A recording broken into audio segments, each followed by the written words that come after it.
Bismillahirrahmanirrahim. Assalamualaikum warahmatullahi wabarakatuh. Bertemu kembali dengan saya di channel Melasari Iskandar. Pada kesempatan ini, saya akan menjelaskan tentang klasifikasi dan indeks arsip. Ya. Namun sebelumnya, buat yang belum subscribe channelnya, boleh untuk subscribe terlebih dahulu. Ya. Baiklah, kita lanjutkan tentang klasifikasi dan indeks arsip. Nah, ini merupakan bab ke-6 dari mata pelajaran kearsipan untuk SMK kelas 10 ya. Nah, sebelum kita melakukan penyimpanan arsip ya, baiknya kita ketahui dulu apa yang dimaksud dengan klasifikasi dan indeks arsip ya. Setelah pada video sebelumnya sudah saya jelaskan tentang prosedur penanganan surat masuk dan surat keluar menggunakan sistem buku agenda dan kartu kendali. Nah, bagi yang belum melihat videonya, boleh nanti dicek di playlist dari channel ini ya. Baik, kita akan lanjutkan pemaparannya mengenai klasifikasi arsip ya. Kita perlu ketahui bahwa klasifikasi ini ya, klasifikasi arsip ini berasal dari bahasa Inggris yaitu classification yang berarti pengelompokan yang disusun secara logis dan sistematis menurut sistem tertentu ya. Menurut Kamus Besar Bahasa Indonesia, klasifikasi arsip ini merupakan penyusunan dalam kelompok atau golongan menurut kaidah atau standar yang telah ditentukan. Nah, secara umum klasifikasi arsip ini merupakan pengelompokan arsip yang mempunyai kesamaan berdasarkan pengelompokan arsip yang mempunyai kesamaan. Ya, kesamaannya ini bisa dalam hal permasalahannya, ya, bisa dalam hal nama pengirim surat, bisa juga tahun pembuatan ya, di mana klasifikasi ini memisahkan kelompok lain yang tidak sama ya. Penyusunan seperti itulah yang dikatakan menjadi klasifikasi arsip. Baik, selanjutnya kita lihat apa sih kegunaan dari klasifikasi arsip itu sendiri. Pertama yaitu sebagai pedoman untuk menyusun arsip sesuai dengan sistem yang digunakan ya. Kemudian yang kedua, agar arsip yang memiliki kesamaan baik itu ciri gitu ya maupun hal lainnya dapat dikelompokkan dalam satu tempat sehingga kita akan mudah dalam penyusunannya maupun dalam penemuan kembali arsipnya ya. Kemudian yang ketiga, kegunaannya yaitu memudahkan dalam penyusunan arsip itu sendiri. Selanjutnya, kita lihat tujuan dari klasifikasi arsip ya. Yang pertama adalah untuk menjamin pengelompokan arsip aktif ya yang dilaksanakan secara efektif dan efisien. Berikutnya, syarat dari penyusunan klasifikasi ya. Yang pertama adalah tentunya klasifikasi di sini harus dapat mewakili seluruh informasi yang ada di dalam organisasi ya. Makanya di video sebelumnya sudah saya utarakan bahwa salah satu syarat dari petugas arsiparis yaitu dia mengetahui seluk-beluk dari organisasi tempat dia bekerja ya. Tujuannya untuk apa? Tentunya untuk memudahkan dalam penyusunan klasifikasi ini. Kemudian yang kedua, klasifikasi itu harus dapat menampung semua arsip yang ada di dalam organisasi. Ketiga, klasifikasi bersifat luas jika ada perkembangan.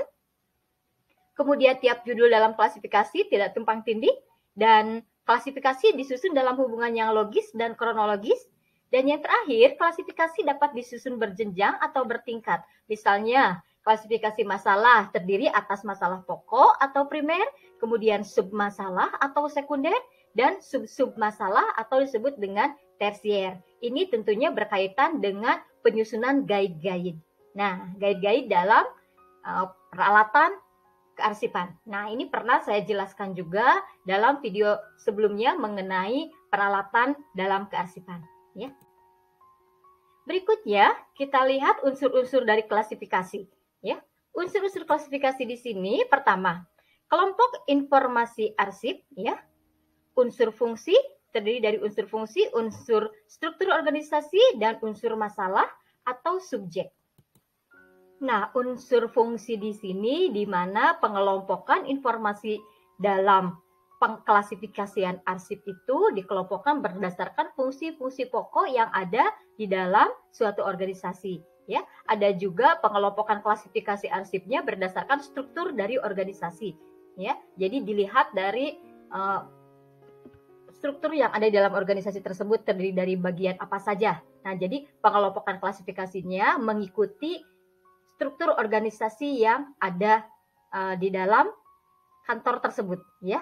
Atau ada juga yang pengelompokan klasifikasinya itu mengandung unsur masalah atau subjek, ya, di mana klasifikasi ini diperoleh dari nama-nama masalah atau subjek yang merupakan jenis informasi sebagai hasil dari kerja tersebut, ya. Tentunya unsur ini memudahkan untuk mengelompokkan sebuah arsip berdasarkan masalah dan subjeknya masing-masing, ya. Itu. Kemudian yang kedua, yaitu di dalam klasifikasi harus mengandung kode arsip, ya, di mana kode arsip ini merupakan tanda pengenal arsip yang biasanya berbentuk angka, ada yang berbentuk huruf, atau gabungan antara angka dan huruf sebagai petunjuk untuk menempatkan maupun menemukan arsip itu sendiri. Kemudian berikutnya, bagaimana cara menyusun klasifikasi arsip? Ya, pertama, kita harus menganalisis fungsi organisasi itu sendiri, ya. Kita ketahui seperti apa tugas pokok fungsi yang ada di dalam susunan organisasi yang ada di dalam kantor kita, tempat kita bekerja, ya. Kemudian yang kedua, mengelompokkan subjek atau masalah berdasarkan kegiatan substantif atau pokok dan kegiatan fasilitatif atau penunjangnya. Ya, jadi kita mesti mengetahui permasalahan-permasalahan utama yang ada di dalam organisasi tempat kita bekerja. Berikut juga masalah-masalah yang berfungsi sebagai penunjang, ya, dari masalah utama atau pokok tersebut, ya. Kemudian yang ketiga, menentukan judul atau caption berdasarkan kelompok primer, sekunder, dan tersier, ya. Kemudian yang keempat, baru kita menentukan kode klasifikasinya, ya.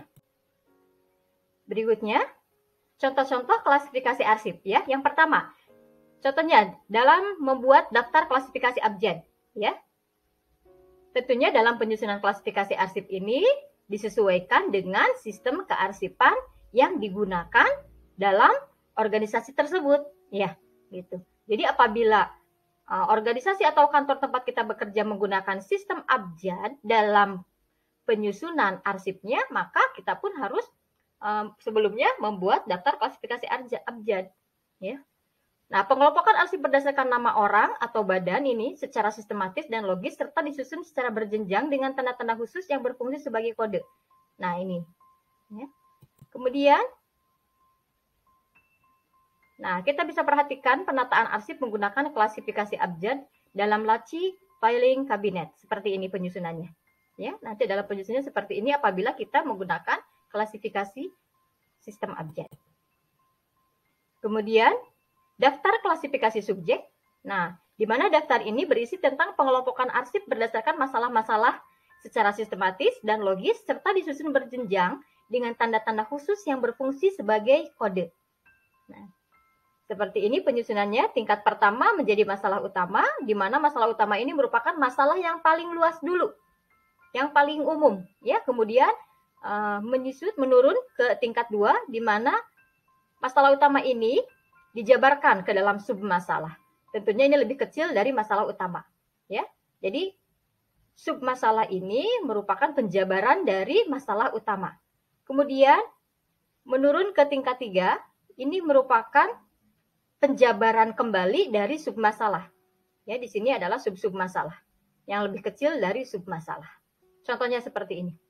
Contohnya kepegawaian, ya. Klasifikasi tentang kepegawaian ini adalah masalah utama, ya, di mana masalah yang paling luas. Kemudian tentunya masalah kepegawaian ini banyak, ya. Di antaranya ada mengenai cuti. Nah, cuti menjadi submasalahnya, ya. Dan cuti juga tentu memiliki sub-submasalah. Karena cuti itu kan banyak macamnya.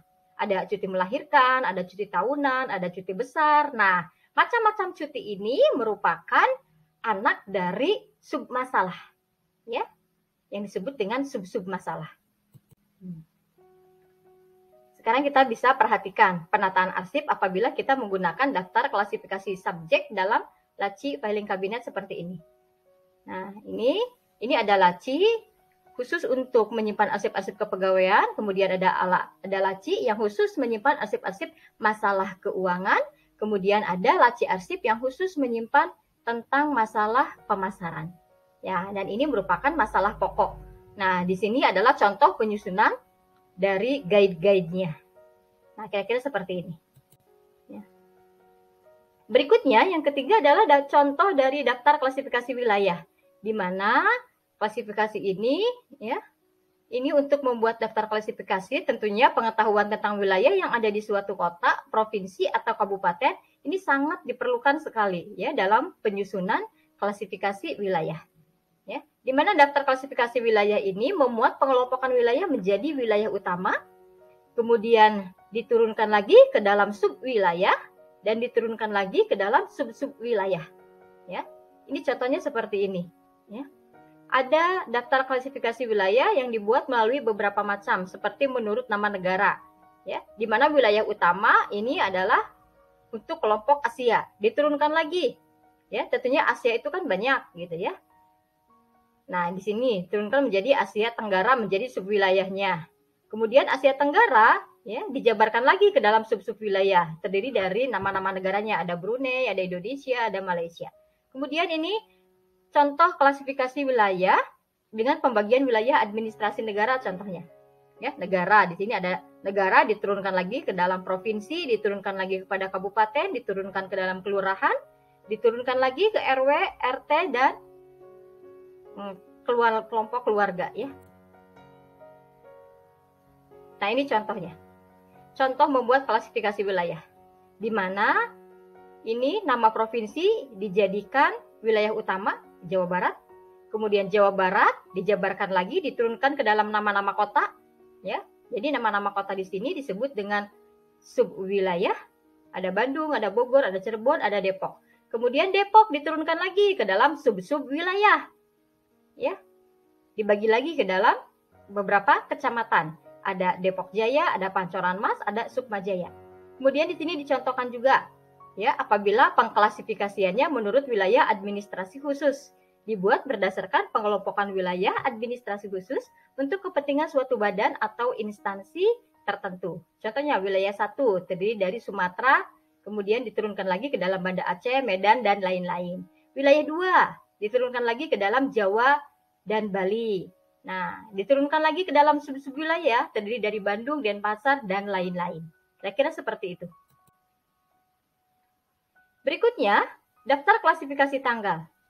Nah, dalam menyusun daftar klasifikasi tanggal, nah ini sangat mudah sekali, di mana dalam menyusun tanggal itu kan terdiri dari tanggal, bulan, dan tahun. Nah, di mana tahun di sini, ya, merupakan tanggal utama, ya, yang dijadikan sebagai kode laci, dan bulan dijadikan subtanggal, ya, dan dijadikan sebagai kode gaib. Sedangkan tanggal itu sendiri ini termasuk ke dalam sub-sub tanggal dan dijadikan sebagai kode folder. Ya, ini kalian bisa perhatikan dari penyusunannya seperti ini. Ya, ada laci tahun 2007. Di dalam lacinya terdiri dari guide-guide dengan label dengan nama bulan. Ada Desember, November, Oktober, dan seterusnya sampai paling belakang Januari. Ya, di sini dicontohkan juga laci-lacinya berdasarkan tahun-tahunnya. Ya. Nanti di belakang folder Desember, Januari, contohnya di sini dicontohkan terdiri dari nama-nama folder. Diambil dari tanggal 1 sampai dengan 31. Ya. Kemudian, ini contoh daftar klasifikasi nomor kira-kira seperti ini. Ada klasifikasi nomor the way. Contoh 000 itu untuk kelompok tentang organisasi, kemudian 100 tentang kepegawaian, diturunkan lagi dalam 100 tentang bonus, 111 tentang cuti, 111 diturunkan kembali ke dalam cuti melahirkan, 112 cuti sakit, 113 cuti tahunan. Nah, kemudian yang 200, kelompok 200 tentang keuangan, diturunkan lagi 200 yaitu tentang kredit, 210 tentang pajak. Nah, tentang pajak ini diturunkan lagi 210 tentang pajak motor, 211 tentang pajak mobil, 212 tentang pajak PBB. Nah, di sini dicontohkan juga bagaimana penyusunan arsip-arsipnya. Ya, bisa diperhatikan di sini. Ya. Baik, berikutnya contoh klasifikasi nomor seri. Nah, nomor seri 1 sampai 100, diturunkan lagi 1 sampai 10, diturunkan lagi 11, 12, 13, 14. Ya. Baik, berikutnya masuk ke pemaparan tentang indeks arsip, di mana indeks arsip ini adalah tanda pengenal berkas atau judul berkas yang berupa kata tangkap atau caption yang dapat membedakan arsip tersebut dengan arsip lainnya. Nah, kegunaan indeks ini yang pertama adalah untuk memudahkan dalam penyimpanan dan mencari arsip. Kemudian kedua, untuk menyatukan arsip yang mempunyai ciri yang sama.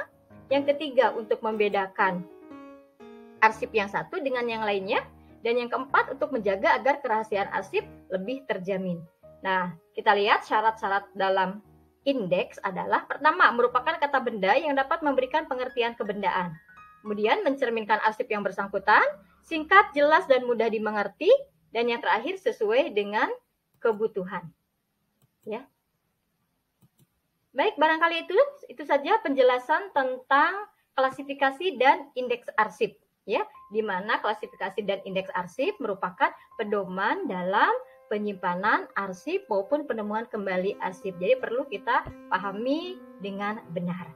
Ya, sekian pemaparan saya tentang klasifikasi dan indeks. Mudah-mudahan bisa dipahami. Ya, terima kasih atas segala perhatiannya. Sampai ketemu lagi di video-video selanjutnya. Ya, billahi taufiq wal hidayah. Wassalamualaikum warahmatullahi wabarakatuh.